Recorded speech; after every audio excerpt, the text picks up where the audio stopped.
wake up and dream again. Get up, sing with me, my friend. Olivia believes in dreams.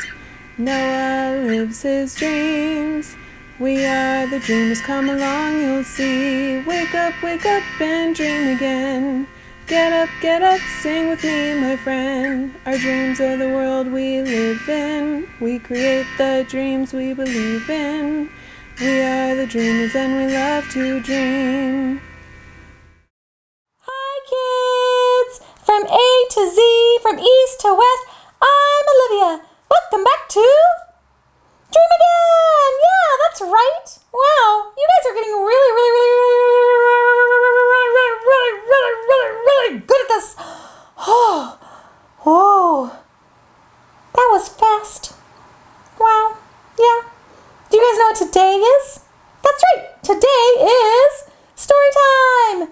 I have a very, very special story for you today. It's called A Christmas Card for Mr. McFizz. Do you guys know Mr. McFizz? No? No one? Oh, I don't know him either. I thought maybe if he was like our neighbor or friend, maybe we would know him, but okay, I guess not. Well, let's meet Mr. McFizz then. Mr. McFizz and Mr. Griswold were neighbors. Not neighbors in the sense that they had ever behaved in a neighborly fashion toward one another, but because they lived near each other. Oh, okay. Mr. McFizz lived in a burrow, not one of those tacky prefab burrows so quickly thrown together nowadays. No, his was of the solid old style, as he would have proudly told a visitor on a tour of his home, if he had ever had a visitor to his home. Built beneath a centuries-old oak tree, it was as sound and safe as could be. And it gave him great peace of mind.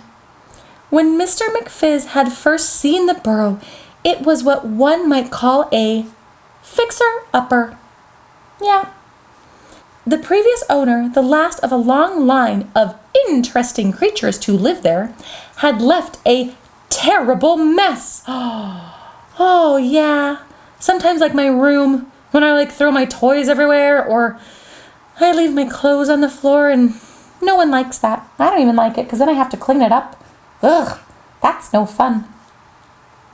But Mr. McFizz could see what it might be with a little hard work and ingenuity. You know, ingenuity is like another word for creativity. It's like being smart and creative at the same time. Fortunately, there was nothing he enjoyed more than cleaning, so the job was a happy one. He didn't even mind when he had to pound a loose wall with his head till it was safe and firm. That's funny. Soon the burrow was better than new. He whistled while he worked. Oh, that's fun. Maybe I should try that when I clean my room. Mr. McFizz was so pleased with his handiwork, he made up a special housewarming song. Should I sing it? Okay, I'll sing it for you guys. I've swept and I've scrubbed, repaired and replumbed, pounded and painted, and now I'm all done. Yeah. That was his special cleaning song. I'm going to make a special cleaning song for when I clean. He took immense pride in his little home. So, imagine his horror when a pack rat family moved into the hollow stump next door. Whoa. Mr. Griswold wasn't really a bad sort, just messy. A serious collector. He was forever finding treasures in other people's trash. Treasures cheerfully dragged home and stockpiled against the day when they would come in handy. He saves everything.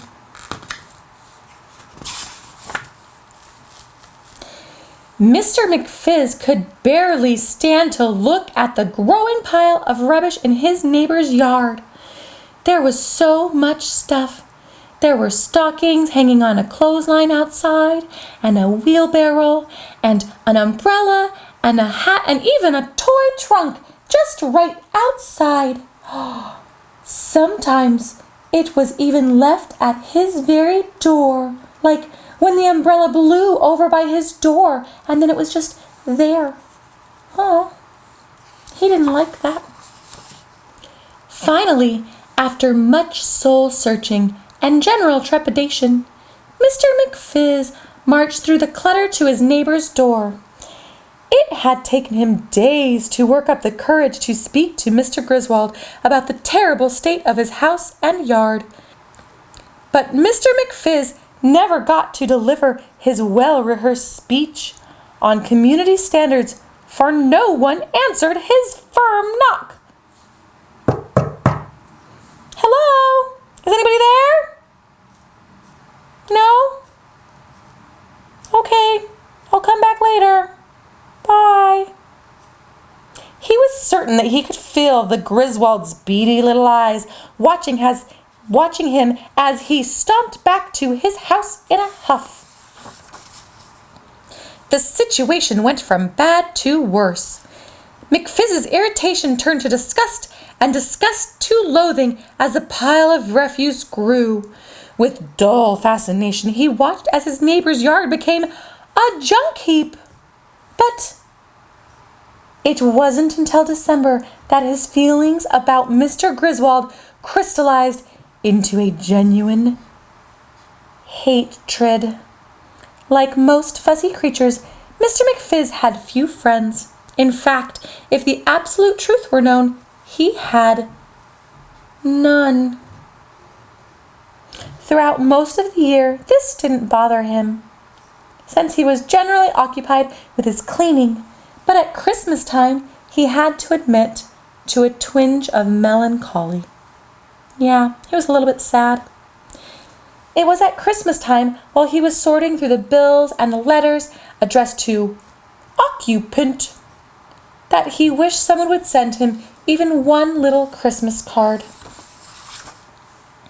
Sometimes there would be nothing at all in his mailbox, not even a catalog from a seed company. He had always been able to deal with this situation. After all, one can't expect everything out of life, but one horrible day in December, after another fruitless trip to his mailbox, he noticed several large square envelopes in Mr. Griswold's mailbox. Oh, could it be? Carefully, he lifted the top envelope. It was neatly hand-lettered. It said, Mr. and Mrs. Griswold, and the little Griswolds, 3 Acorn Way, Forestville. He examined the other envelopes. They were all addressed to the Griswolds, and he was certain they were all Christmas cards. Then he realized that Mrs. Griswold was standing on her porch, watching him. Oh, how embarrassing! Oh, smiling weakly and with studied casualness, he walked back to his house, the very picture of guilt. This, however, was only one of many bad days for Mr. McFizz, as he observed a steady flow of Christmas cards to the Griswold household. One day, there were so many cards, Mr. Turner, the postman, couldn't fit them all into the mailbags and hand-delivered the overflow right to their door. Wow, that is so many Christmas cards. Mr. McFizz was never so relieved to see a holiday pass as that Christmas. But instead of forgetting the whole unhappy affair, he worried about it well into the new year. As Christmas approached again, a plot hatched in his troubled brain, which, I must say, was totally unworthy of this otherwise fine fellow. Mr. McFizz's plan was a simple one. In late November, he bought every Christmas card that his limited savings would allow, and addressed them to himself. He mailed a few each day, increasing the volume as Christmas loomed near. Then, knowing where Mr. Turner stopped for coffee each morning, he crept up on the unwary postman and actually stole the Griswold's Christmas cards from his mail pouch before he could deliver them. He's not going to get any of his mail, Mr. Griswold. Oh, no. I think it is safe to say that Mr. McFizz had gone completely off the deep end. He then settled into what he thought would be a delightful daily routine of collecting his Christmas cards, watching the disappointed Griswolds, and addressing a few more to himself for the next day's delivery. He thought this would be great fun. But an odd thing occurred. He found that he felt uncomfortable instead of victorious each day when he collected his armload of phony Christmas cards while the Griswold mailbox was bare.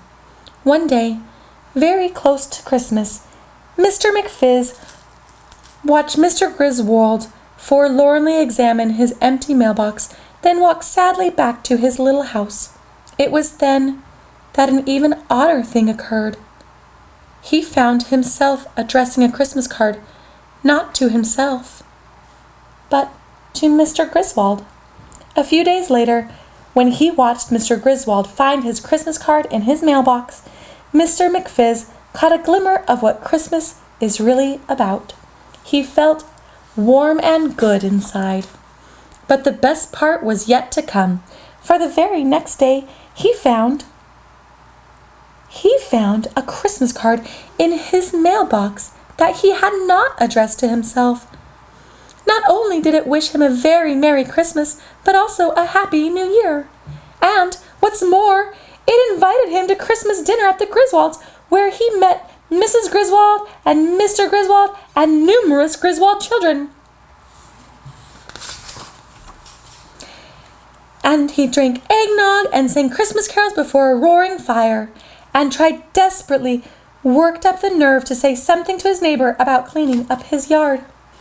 And as a big Christmas surprise, Mr. McFizz wrapped up all of their Christmas cards and gave it to them. He said, "I am so very sorry. I was so very lonely. I know I made a mistake. I hope we can still be friends." Mrs. Griswold, she smiled. Mr. Griswold, he did too. They looked at each other and they said, "We both knew." Yeah, they guessed it the whole time. And so they all sat in front of the fire, the kids with their gifts, and they enjoyed their new friendship. 'Cause that's what Christmas is about. The end. That was very nice. Yeah, I really enjoyed that. Mr. McFizz he's very particular. He likes things a certain way, huh? Well, yeah, I can understand that. A lot of us do sometimes. I think I identify with the Griswolds. You know, sometimes you have too much stuff, you have lots of toys, and it's a lot. So sometimes I go through my toys and maybe give some away, or even Noah and I switch sometimes. Yeah, that's fun. Well, thank you guys so much for coming and letting me read you the story. I really enjoyed reading to you. So thank you for watching Dream Again, and I hope you sleep tight. Good night. And remember to dream again. Bye. Good night. Night, guys. Wake up and dream again. Wake up and dream again. Olivia believes in dreams. Noah lives his dreams. They are the dreamers and they love to dream. Wake up and dream again. Wake up and dream again.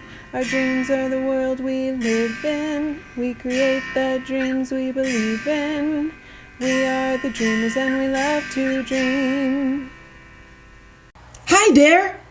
If you like what you see on Dream Again, please make sure to hit the subscribe button, like us, and comment down below.